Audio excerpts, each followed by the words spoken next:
अच्छा। अस्सलाम वालेकुम वरहमतुल्लाहि वबरकातुहू। This is me Syed Soomro. आज आपका सातवां लेक्चर है पाकिस्तान अफेयर्स का। अ, आज से जो हम टॉपिक्स पढ़ेंगे वो पार्ट सेकंड में टॉपिक्स आती हैं, और ये जो पार्ट है पार्ट सेकंड ये बहुत ही इंपॉर्टेंट है आपके वन पेपर के एग्जाम्स के लिए।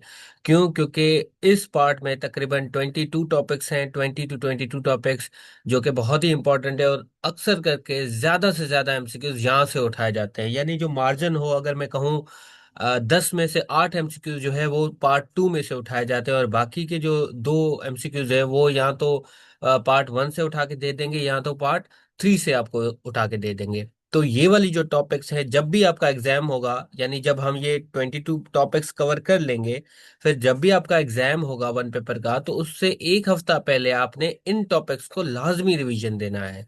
पार्ट वन पढ़ें ना पढ़ें, लेकिन पार्ट टू और पार्ट थ्री लाजमी आपने पढ़ना है। यानी अगर मैं सिंपल लफ्ज में कहूँ तो पूरे के पूरे पाकिस्तान अफेयर्स के सिलेबस में से जो मैंने 3 पार्ट्स में डिवाइड किया है, part two is the most important one. ठीक है, तो इसको लाजमी आपने पढ़ना है। अब आपकी जो तारीख है वो 1857 से स्टार्ट होती है, यानी जब मुगलों का ऑफिशियल जो रूल है वो यहाँ पर खत्म होता है, यहाँ से स्टार्ट होती है। War of independence 1857, what is it? आज आइए पढ़ते हैं। ये बेसिकली रिवॉल्ट होता है इंडियंस की जानिब से अगेंस्ट व्हाट? Against Britishers. ठीक है, 1857 में ये इवेंट होता है। ठीक है, इसको इंडियन रिबेलियन, इंडियन म्यूटिनी या इंडियन रिवॉल्ट भी कहा जाता है। आपसे एग्जाम में सवाल पूछेगा कि वॉर ऑफ इंडिपेंडेंस कब हुआ? 1857 में हुआ, 1856 में हुआ, 1855 में हुआ या 1850 में हुआ?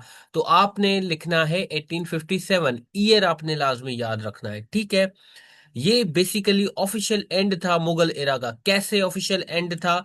ब्रिटिशर्स जब ईस्ट इंडिया कंपनी के थ्रू, यानी बिजनेस के थ्रू यहाँ पर आए, तो आहिस्ता आहिस्ता आहिस्ता उन्होंने इंडिया के बाकी अफेयर्स में भी हाथ डालना शुरू कर दिया। और जैसे जैसे उनके हाथ जो हैं वो गहरे होते गए, यहाँ पर उनकी जड़ें जो हैं हिंदुस्तान में मजबूत होती गई, तो उसी तरीके से जो इंडियन अफेयर्स हैं मुख्तलिफ, उनमें इन्होंने पार्टिसिपेट करना शुरू कर दिया। चाहे वो इंडिया की सियासत हो, इंडिया का निज़ाम हो, हर चीज़ पर ये काबिज हो गए। बज़ाहिर तो नहीं, लेकिन छुपे तरीके से। तो क्या होता है कि 1857 में जो आखिरी बादशाह होता है मुगल इरा का, वो इनके खिलाफ बगावत करता है, ओपनली चैलेंज करता है, और एक वॉर होती है। लेकिन उस वॉर में जो है ब्रिटिशर्स जीत जाते हैं, एंड जो पूरा का पूरा इंडिया है वो ब्रिटिश के कंट्रोल में आ जाता है। और फिर यहाँ से जो है ब्रिटिश ऑफिशियली रूल करने लगती है। यहाँ से अब हिंदुस्तान ऑफिशियली ब्रिटिश के कंट्रोल में आ जाता है, और पूरे के पूरे जो सारे के सारे अफेयर्स हैं वो ब्रिटेन जो है, जो इंग्लैंड है, वो अपने हाथों में ले लेता है।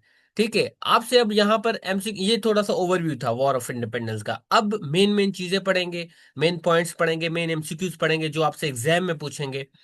ये रिवॉल्ट कब शुरू हुई आपसे पूछेगा। 10 मई, डेट याद रखना, 10 मई 1857 eight the place of Meerut. ठीक है, मीरठ के मुकाम पर 10 मई 1857 में ये रिवॉल्ट शुरू होती है। ठीक है, आपसे ये पूछेगा कि ये रिवॉल्ट कब शुरू हुई, कौन सी तारीख थी, और कहां पर?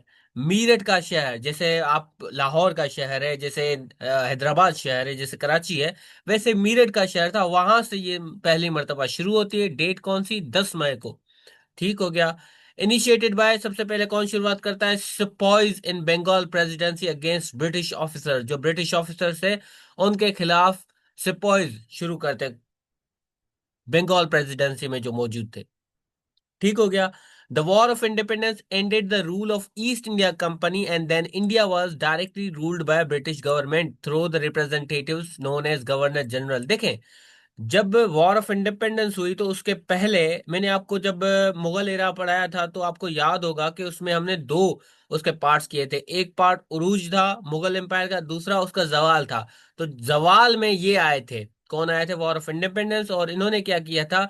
अपनी जो जड़ें हैं मजबूत की थी। और ये क्या करते थे, मैंने आपको बताया कि ये इतने ज्यादा डीपली इंटरनल अफेयर्स में इंडल्ज हो गए थे हिंदुस्तान के, कि ये पॉलिटिक्स को भी कंट्रोल करते थे। कौन सा सुल्तान रखा जाएगा, कौन सा बादशाह रखा जाएगा, उसकी कितनी तनख्वाह होगी, सारे के सारे अफेयर्स ये किया करते थे। तो इस चीज से जो है तंग आकर क्या हुआ कि बहादुर शाह जफर जो कि मुगल एम्पायर का आखिरी बादशाह था, उसने जो है बगावत की। और इवेंचुअली क्या हुआ, आप सबको रिजल्ट पता है कि ब्रिटिश ने कंट्रोल कर लिया इजीली।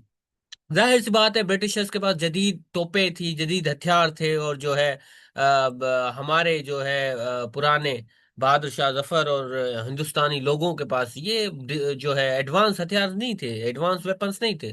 तो इस वजह से जो है वो हार गई ये जंग। बहरहाल, काजेज मैंने आपको बता दिए वर्बली, ये याद करना जरूरी नहीं है। और जो है ये एक पॉइंट है कि एक सिपाही है कार्ल मंगल मंगल पांडे, आपने नाम सुना होगा, बड़ा मशहूर है।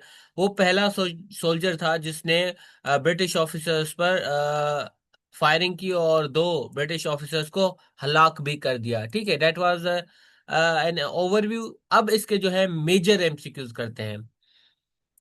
मेजर एमसीक्यूज ये है कि who was the commander of combined forces in 1857 war. जब ये वॉर हुई 1857, वॉर ऑफ इंडिपेंडेंस, तो उसमें जो कमांडर कंबाइंड फोर्सेस का था वो कौन था? Sir John Shore. ठीक है, ये वो कमांडर था जो कि ब्रिटेन के लिए लड़ रहा था, इन हिंदुस्तानियों के खिलाफ इस बगावत को कुचलने की कोशिश की जा रही थी।